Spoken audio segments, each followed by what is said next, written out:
bange bigambo abasinganga mwenna mukolaki mubuyisako amaaso Sheikh Nuhu Muzata yatugamba ebigambo bino njagala mubiwulirize bulungi Sheikh Nuhu Muzata yatugamba ebigambo bino Sheikh Nuhu Muzata yatugamba ebigambo bino nga maze okugamba Hajati Kulusumu yeyita Hajati Kulusumu tojja kubeera na mirembe njagala muwulize ebigambo Sheikh Nuhu Muzata bye yatugamba mujjukire ebigambo bino kati Mengo Buganda utunagenda okuvira mu kino inshallah nga Obuganda bumaze okugwira ddala wansi abatalinga bantu ba Buganda bobote bebateekateekanga okwagala okusuula Buganda n'ogizisa naye kakati Baganda bennyini ate nga bali mu Buganda mwennyini ate bali Mengo yennyini yewali abafere basaabafere abakulembedde olukwe lw'okwagala okumala Buganda n'ogizisa febe tube muwalampa tuba tulabye ebikyamu nga twagala balabula owulira Sheikh Nuhu Muzata bwe yakugamba gwe bwe walampa Lumbuye bwe walampa Kojja Omugezi bwe walampa Asiimwe bwe walampa Umalukisekka n'abalala ffe tuba tuvuddeyo okubabuulira mmwe mutategeera gwe bwe walampa ffe Sheikh Nuhu Muzata yakugamba noleke kibanga ekiiso ky'embuzi ekirekerera omussi ne kitunuulira omubaazi muwulire Sheikh Nuhu Muzata bwe yatugamba kyabafere bazze batandise ettafaayi abafere bazze ekyapa mu ngalo mwe ne mutugamba nti ffe tuli babi temwagala bantu abuusa bantu ba Buganda mulowooza nti abantu ba Buganda banaabeera mu bujege ebbanga lyonna bantu ba Buganda baalabuse era ebinaddirira mu birinde owulira Sheikh Nuhu Muzata yakugamba Goma Yega nti ebinaddirira birinde bye bino bye tuliko Sheikh Nuhu Muzata yakugamba Goma Yega nti ebinaddirira ne Muzata no collaboratinga n'oyo Kulusumu ne muwa Sheikh Nuhu Muzata obutwa ne mu collaboratinga n'oyo omukyala Kulusumu ne mukola ki ne muwa Sheikh Nuhu Muzata obutwa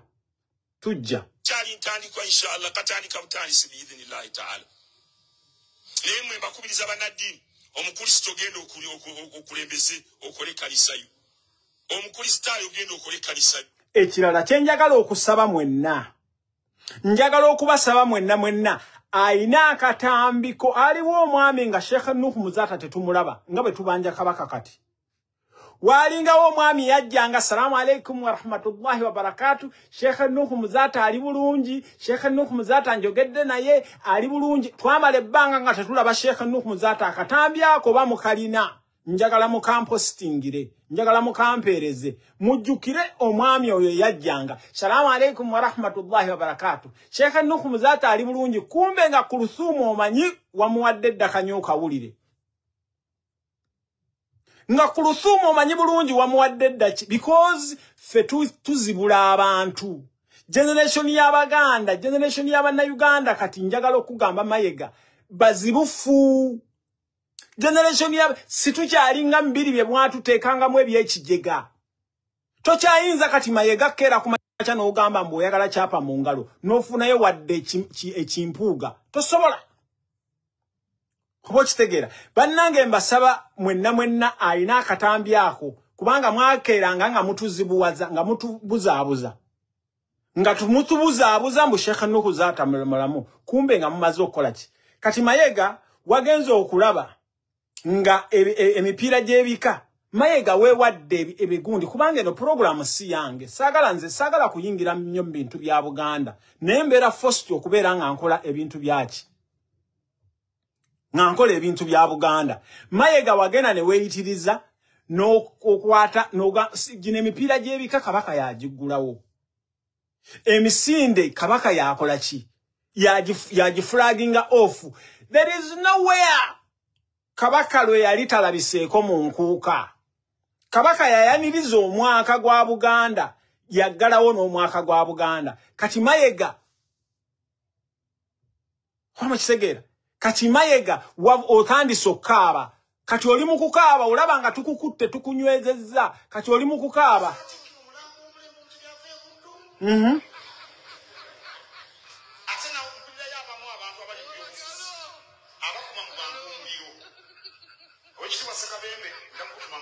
Mayiga tewali atukumamu muliro.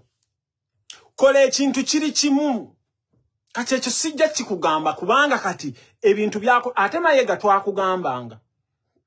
Nti ba Museveni bakuonoona, ba Museveni bakukolako ebintu goberenga mutuusa ku kabaka mumutuusaako obulemu. Kabaka mumutuusiza ku extent ntakyasobola kwogera. Bwalabikako mu bantu okusooka olwasooka lulisinga lumbuye teyavaayo ne mugamba nti akuba kerere. Kubanga gwe wagamba mbu atudde Gulama sebo otuyita nti mbututuula ne Gulama munnange tetutudde Gulama zino entebe ze tutuulamu oyinza okubanga gwe tugirina. Zino entebe ze tutuulamu za amaanyi.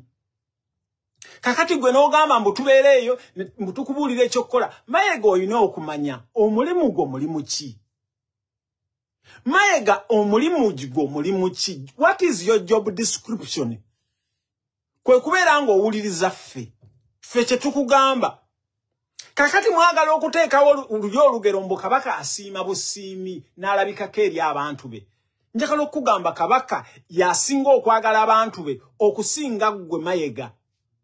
Kabaka yasinga okwagala abantu be nakati ne gyali yonna gyali wano mwatugambye mutugamba abantu mbuna ali Namibia. Namibia tukoze amalwaliro gonna tugakoze eki tugasaraundinze naye tugakoze eki tugasaraundinze. Kabaka taliye Namibia. Mayiga omanyi kabaka gyali. Naye ntegezeddwako nti kabaka tali mu mbeera nnungi. Kubanga mbadde nkumalirayo wano ne nkugamba nti wano watugamba kabaka imagine mutuuse okubeera nga mukakkanya kabaka ekitiibwa kye nga mumuvuga mu mmotoka okumujja e Uganda mu mutwale Kenya. Omulimu guno ogujjukira Mayiga waguwa kwasa mukula n'avuga kabaka ne bamutuusa paka Nairobi. Mugenda okuvayo kabaka omuntu omulwadde wa allergy. Mayiga olowooza tuli basiru? Olowooza allergy tetugimanyi? Omuntu yenna kabaka nga mumulaba musajja wattu enfaanana gy'afaananamu. Olowooza tuli basiru? Mayiga tetuli basiru. Mayiga kola ekintu ekiri very gundi. Ffe kabaka ne bwe tunaamulabako because buli muntu yenna alwala. Ate Mayiga njagala okugamba tumanye ebintu bye wakola kabaka n'okusinga ggwe. Abo abantu bootuma babikole kabaka bonna bajja ne batubuulira. Kati you are better off okusevinga yo gundi okubeera nga otulaga kabaka nga bw'afaanana. Ffe tukimanyi kabaka tumumanyi bye mu planning already mwagala already tubimanyi. Nenjagala okutugamba nti totuyita basiru. We are not stupid. Totusuubira nti tuli basiru abaana b'omulembe guno. Bino ebintu bwe mba mbyogera nganze omusajja Omuganda. Nenjagala okugamba oluzo nze nnono n'obulombolombo bw'Obuganda nkulembeza Busiraamu kubanga natoola shahada. Katikkiro Mayiga singa omanyi omulimu gwo gw'oli supposed okukola. Oba okitegeera kabaka omufudde nti takyatuukikako. Mwe mwenna abagenda ewa Museveni, mwe mwenna abaali abakugira Museveni mumanyi ababakuba ekikono. Okoze okubya abantu ekikono to the extent kati watumye ono simanyi omulangira Jjunju ali California. Watumye Jjunju era Jjunju you are very lucky nti wagenze California. Nete wagenze Boston because singa abadde Boston bandi badde bakukwata ettaayi. Otumye Jjunju agenze California yeyogezeza mbu kabaka nayogedde naye. Wayogedde naye ali ludda wa. Ffe kye tubasaba kiri very simple. Mutulage kabaka. Kati wano we wali ekinyusi. Nkimanyi bannayuganda mwenna mwagambye nti mugenda kubanja kabaka enkya. Kati waliwo bano ba propagandist ba Mayiga. Batransitinga okuva kubanga bo bateekebwawo. Bateekebwawo Mpuuga. Baali batuwakanya nga tukola ku Mpuuga. Baali batuwakanya nga tukuba abayaaya abali mu Nuupu. Kati beba batambula kati bali eyo ku social media bagamba nti singa tewabaawo kikolebwa. Mmwe njagala obagamba mmwe. Njagala muwulire ekintu kino. Nti ffe ne betuwandiika ku social ne bw'owandiika olunyiriri lumu twagala kabaka waffe. Mmwe kye mwagala mutaddewo nti nno mutandika okutambusa ebintu nti abaana bagenda ku lubiri nga bakutta amajambiya. Fe abanupu ne people power, we are not violent. Fe abanupu ne people power tetuli violent. Echo njagala mukiwulire. Tetuli violent at all. Ebintu byaffe tubikoze non-violently. Kati ba propagandisti ba Mayega muli ku social media mugamba mbu katulinde ncha fencha ne bwe tubanga tufunye olunyiriri lumu ne bwe tufuna omuntu omuna ajja ku street n'agamba nti bannange Mayega tulage kabaka. We don't necessarily, because tumanyi ekintu engeri gye tukivugamu. Hama kiwulira. So Mayega sagala kulwako. Mayega sagala kukulwako, njagala nkugambe nti ebyo byonna byokola. The answer is very simple. Tulage Ssaabasajja Kabaka. You are going to be, ogenda kubeera ng'osevinze obulamu bwo. Gwe bino byonna byolimu kukaaba mbusimanya bantwalanga ki ebyo byonna tebitukwatako. Gwe Mayega saagala. Okitegeera ensonga za Kabaka si za Nuupu. Mwe ba propagandisti ba Mayega ensonga za Kabaka si za Nuupu. Ensonga za Kabaka za Uganda. Ensonga za Kabaka za Uganda. Olwaleero w'ekitiibwa president bamubuuzizza ensonga za Kabaka wa Buganda. Kabaka wa Buganda njagala obbagamba kino Mayega njagala ompulirize bulungi nnyo. Ne Medi Nsereko Ssebuliba bw'oba ku video kuno kwoli wano njagala mu sharing video ne kano mukasalemu. Njagala kano mukasalemu bulungi muwulirize. Mayega ow'ekitiibwa president bamubuuzizza ku nsonga za Buganda. Ow'ekitiibwa president Robert Kyagulanyi azirambise bulungi. Njagala wano muwulirize bulungi. Mayega mpuliriza era ne kano mukasalemu mukamuweereze. Mayega njagala okugamba president bamubuuzizza ku nsonga za Buganda. President era azzeemu mwenna muwulidde. N'abagamba nti waliwo abakulembeze abakolako. Oludho naye ali supposed because naye Muganda ate munna Uganda. Ow'ekitiibwa president investing a lot of resources. Investing a lot because buli nnaku Mayega abantu bakugamba nti gwogaana abantu abajja ku BBS Telefina. Gwosibyewo Rwomushana atamanyi na Luganda. Of which Rwomushana asobola okubeera ku programu yaki ya BBS Telefina. Gwe Mayega n'empuuga mwe mwagobako Honorable Lutamaguzi Ssemakula ku BBS Telefina. Because mwateekako nti omuntu atayogera bintu imagine Mayega owagira ne Maama Lususu. Mayega owagira Maama Lususu Anita Amongi omubbi because ababbi n'ababbi mukwatagana. Njagala wano muwulirize bulungi. So Mayega investing a lot of resources okubeera nga tukwatagana ne Medi Nsereko Ssebuliba. Era Medi Nsereko Ssebuliba ekigambo kye yayogedde president akugambye nti agenda kuborrowinga ebigambo bya Medi Nsereko Ssebuliba. Answer eddayo gy'oli. Mayega gwe custodian wa Buganda kati ssebo gwe weefuula Omuganda. Era Mayega gwe tubanja. Naye Mayega waludde njagala kino nkankumaliriza. Nti singa nze naata obutambi kubanga Nsereko Ssebuliba twamukunya ebbanga lyali ddene kino njagala kukikukakasa. Era akatambi ke walaba kennata nze nkata buli sometime every time when it suits.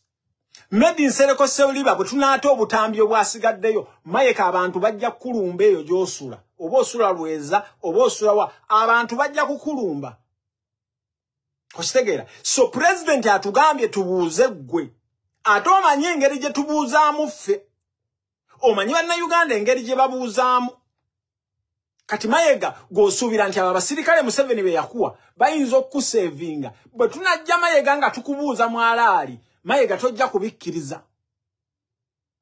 So Mayega nga nkuvaako, Medi Nsereko Ssebuliba, ebigambo bye twali bino simanyi nti tunaasobola n'obibirizinga.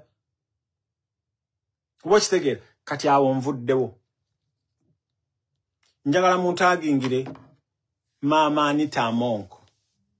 Kati wano video etandike. Bannange njagala mu sharing video tugendeko 200 plus. njagala mu sharingire video wano wenjagala okuba wa mawulire agessanyo wano njagala ebyakabaka mbimaze kati nzize mu normal politics njagala okuba wa mawulire agessanyo gwe munna Uganda ali eyo njagala wano obulirize bulungi omanye nti ekintu kiweddemu baganda bange mwenna nsooka okwebaza baganda bange mwenna bawangalira ku Twitter nsooka okwebaza baganda bange mwenna bali undercover Museveni nakugamba nti bwoba tomanyi baganda baffe bali undercover nola baffe no Twitter ab'okuzanya Museveni abantu abali undercover bo bakambwe nnyo Museveni namwe abakolera Museveni bannanga abantu abali undercover bakambwe nnyo Museveni wane Island wentudde omanyi obuyambi bwojjawo wane Island wentudde omanyi mwenna mumanyi mwenna abali mu government abaana bamwe abali wana abasoma nenjagala okubagamba the day bwe tunakeera ku macha ne mulabanga abaana bamwe babagobye kubanga olwalero president abagambye nti baagala president agambye muberenga musomera abaana bamwe basomera masomero ge Uganda mwe ba mama lususu Anita Amongi ngebizigo mubigula mu kikuubo kubanga gwa Anita Amongi ebizigo baddo bigula UK mama Anita Amongi oyina n'ekiteeteye ekya $4,000 sebo mukwano gwoyo bwayagala okushoppinga just recently bwe mwali wana ebungereza omwami oyo waliwo Versace ku Heathrow Airport ya spendingawo $1 zaliyo $40,000 just ku ngoye because temumanyi value ya sente kakati baganda bange mwenna abampuliriza naddala mu abatugaya njagala okwebaza abaganda bange mwenna bali ku Twitter njagala okwebaza abaganda bange mwenna abakolera omulimu ku Twitter omulimu gwe mukola gw'amaanyi kakati mwenna mwalabye omanyi bwe twasooka ne tukuba omuziki era abasiru ne balowooza nti Kyagulanyi azze kukuba muziki bannange njagala obbagamba Kyagulanyi si wa leero oyo Kyagulanyi gwe nabagambe mabega Museveni you are fighting the war that you don't know mwenna mulwanyisa Kyagulanyi kubanga gwe Kyagulanyi yamulaba ku stage fa bamulabako the following day agenda okumeetinga aba bakulembeze nze neewuunya n'okwewuunya kyovola bannange nze once I got interaction ne Kyagulanyi namwebuuza ningamba bannange so njagala okukugamba Anita Amongo nga bwe bakubaaninze ebungereza kogeza ne weesalinkiriza nojja mu European country any European country because mwe bungereza mugira bange yava mu EU ne bungereza echa subscribinga mu EU bungereza yava mu European Union naye mwe mugira bungereza indirectly eri mu European Union kati mama lususu baba kugobye mu Europe mu bungereza indirectly bakugobye mu European Union bakugobye mu America bakugobye Canada kino njagala mu kiwulirize mwenna bwe baba kugobye bungereza ebange kugobye mu all Australia ensi zonna ze subscribingako mwenna babadde tamanyi mama lususu oyo abadde akola regular shopping ebungereza mama lususu oyo abadde ajja n'abaana be ne mugundi oyo bawe magogo nga bakola regular shopping nga bakola bajja mu maduuka agasinga okubeera expensive ga Versace ga Louis Vuitton ga H&M ga amaduuka gonna ge mumanyi mama lususu oyo ayina zi perfume zitandikira mu $2 $3 akola regular shopping hamukitegeera kakati njagala okugamba mama lususu oyo gwe mulaba ayina account mu Standard Bank ayina account eziwere 3 mama lususu oyo kigambibwa nti ayina $1,000,000 ezisuka 10 ezali pound kwa account zezo era kyovola ba mama lususu tanaba kuvaayo kwogera because she's very very down sente zezo nazo zabadde asuubira Mama Lususu aina properties mu areas mu Bungereza ezisinga okubeera expensive. Aina yo properties ezisukka ennya. Mwana mwebuuzizza lwaki Bungereza yatadde ku Mama Lususu kubanga ye target yabadde akola ki? Indirectly Mama Lususu babadde bamukozesa ba Museveni okubeera nga channelinga ki? Abadde next year agenda kujja ku gundi ku university waliwo university jagenda bagiyita batya mama mujinjuziku ze university eno yawa ne Bungereza abadde ya enrollinga nga agenda kusomerawo masters degree. So Mama Lususu kyovola banga bamukoze eki kakati njagala okubakakasa nti Mama Lususu ebintu tebimutambulidde bulungi. Kati kino njagala kigende kumwe mwenna ba member of parliament aba subscribinga ku Mama Lususu.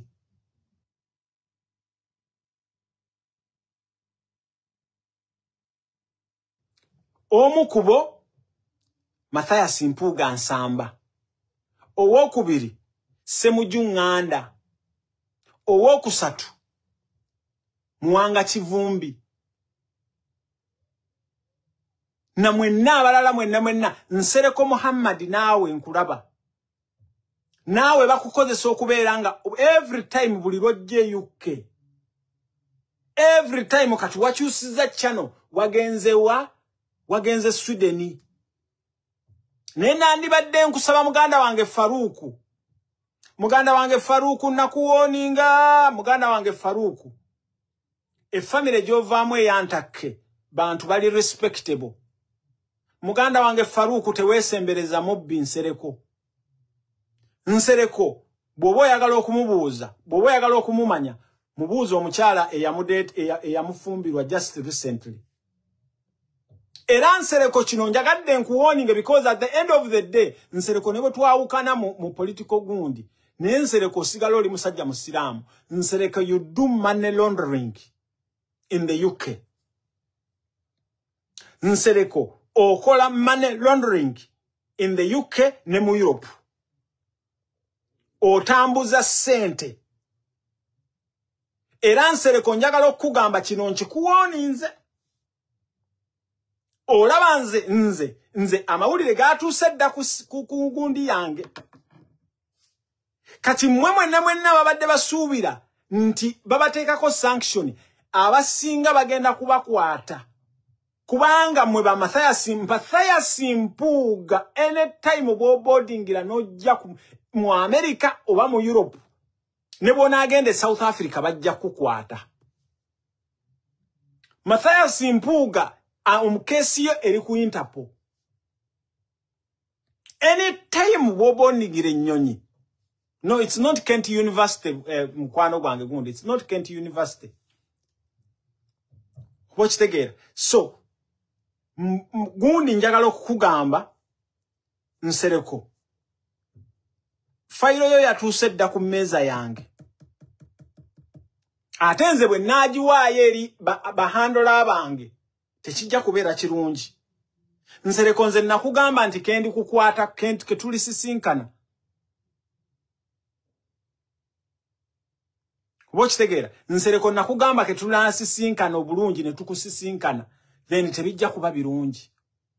Naye mbalengera muganda wange Faruku nkulabudde weeyita chairman ku TikTok. Nkulaba naawe otambula. Leero olirudda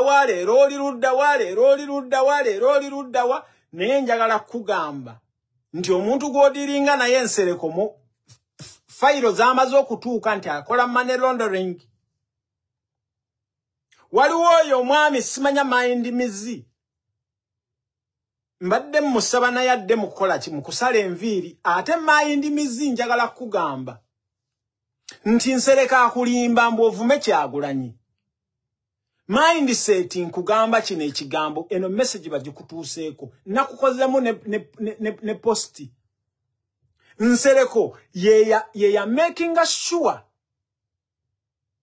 Nsereko yeya making sure nti jajja Ichuli addayo Isima nti addayo Uganda. Nsereko kubanga ye Nsereko mukozi wa sente era Nsereko yalina abantu be baali bamuwadde baali abantu aba bamuwa Jjajja Ichuli amuzze Uganda bamuwa ne Penge naye Penge nga bwe mulaba nti musajja mugezi Penge n'abuuka Penge naye baali bamutadde ku Nsereko yapererezanga naye Isima bambi because he was very desperate kubanga embeera gye yali awangaliramu e Sweden Isima bambi saagala kumwogerako bibi Allah musaasire because the last day Isima lomwamu kuba amasasi Isima yajja nankubira essimu nangamba kojja nzije Bungereza naye ne Bungereza saagala kubeerayo njagala kujjaawo wooli ne mugamba Isima yalajja ne kino ekivubuka kino ekigundi simanya kyani kino ki alien mizi yali ajja n'ekyo naye Nsereko okufa kwa Isima tokunyegangako n'olunaku n'olu because gwe omulimu gwo kubeera ng'okola ki so bino mindset bikulekawa naawe Faruku bibalekawa mindset jjukira bano abasajja tebasonyiwa omuntu atasonyiwa ku wansi w'enjuba ng'eno ye Museveni ne mutabani we Muhoozi tebasonyiwa Muhoozi ne Museveni ne tebasonyiwa jjukira balina bu video bongo ng'ovuma afande Muhoozi video bwo babulina ng'ovuma afande Muhoozi kati bwenkulaba kubanga kati opameeka ne mu kibira mindset opameeka ne mu kibira opameeka ne mu kibira Nsereko agenda n'abalimba Nsereko musajja mukozi wa nsimbi muganda wange mbira nsanafu nkulamusizzaako Nsereko musajja mukozi wa nsimbi naye Nsereko agenda n'abalimba kati mindset temuli in good terms n'oyo Faruku mwava ku kyokuyomba muyombera Nsereko gy'oli nti Nsereko mukazi muyombera Nsereko gy'oli nti Nsereko talina kyalina the only thing kyagenda okubakola kubeera nga abakola ki so kino lwaki njagadde okubaleetera ekintu kino gwe wenna ali mu diaspora adiringa n'Nsereko manya you are dealing with a criminal Nsereko you are a criminal bw'oba oyagala nze mbeera Ireland jangu wano nguziguleko omusango I can confess I can bring evidence when you are engaging in crime medical wo yankulamusizza muganda wange so mwena mugamba oyo mindset tosoba imagine kati oli mu kuvuma Kyagulanyi oli mu kuvuma Bobi Wine gwe wenna wavaayo wano n'ogamba shoyawe kakati lwaki tovaayo Anita Amongo wuyo bamutaddeko envumbo lwaki tovaayo wali osuubira ntuze kuba miziki fena mugenda ne mutulaba wano mbutuleekaana ku social media bannange we are very very productive people ekintu ekyo njagala kukibakakasa mutulaba wano ku social media nga tuleekaana nemwe mwenna abatulabyeko live mwenna mwagadde okudduka ne mugamba bannange oyo ye musajja kojja omugezi bw'atyo bannange kojja omugezi ate nga bw'oli bw'oti ate nga njagala obbagamba nze I mean politics ne bwe nkusanga ng'oli mukazi onyirira otya I mean politics ebintu bye tugenda okudiscussinga ate nkubuuzaako 1 to 3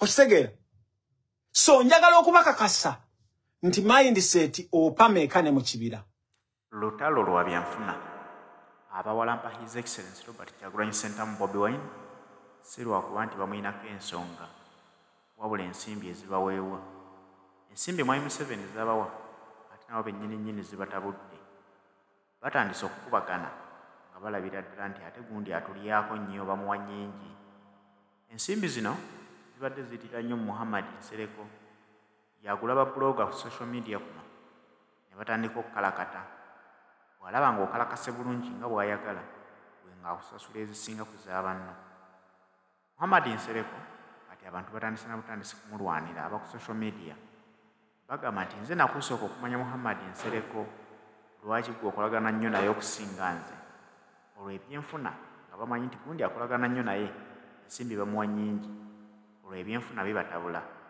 naye ng'abasinga obungi ekibabeezezzaawo balya ku linnya Kyagulanyi Robert Ssentamu wenkugambira nti no Sebusiru bwanjoka butanyinizo bujja zizo zinaalama nti oli ku Bobi Wine omulwanyisa omukuba ekigwo aveewo naye nga weerabidde nti ensimbi z'oli ozijja ku Bobi Wine bw'onaamukuba ekigwo n'avaawo enkyani anaakusasula onaaba olwanira ki kubanga olwaliyo bakusasula kuba Bobi Wine waali baagala omugyewo bw'onaamukuba n'ava ku maapu enkya banaakusasula sooka okubemu akafaananyi Dr. Besigye we yabeererawo walyako ku nsimbi nti lwanyisa Dr. Besigye Mao yabeererawo ku DP walyako ku nsimbi nti lwanyisa Nobert Mao lwaki Bobi Wine wazere bakuwadde ensimbi nti mulwanyise ate naawe n'okkiriza ozirye nga tokozesezza mutwe gwo okwebuuza nti kati leero bwe mukuba n'avaawo ate enkya ezennaalya zinaavaawo kuba nja kuba sina muntu gwe nnwanyisa ono yajja amazeeko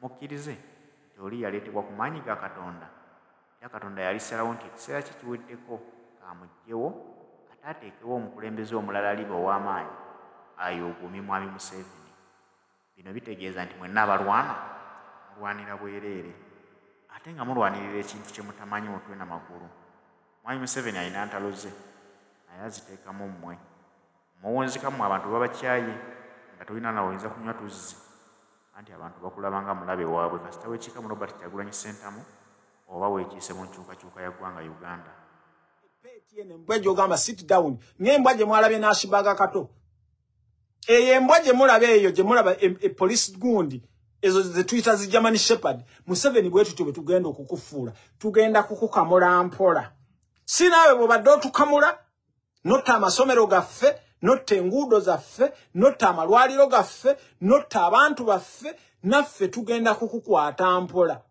twatandikidde ku n'amabirangirangi olwaleero pulezidenti obuwulidde akugambye maama birangirangi ogenda kuddayo ofuuka engaga n'amanda kati amanda mwagakyusa gava mu Northern Uganda maama birangirangi oyina okuddayo ku original kalayo zeno gye bayita National Unity Platform ne People Power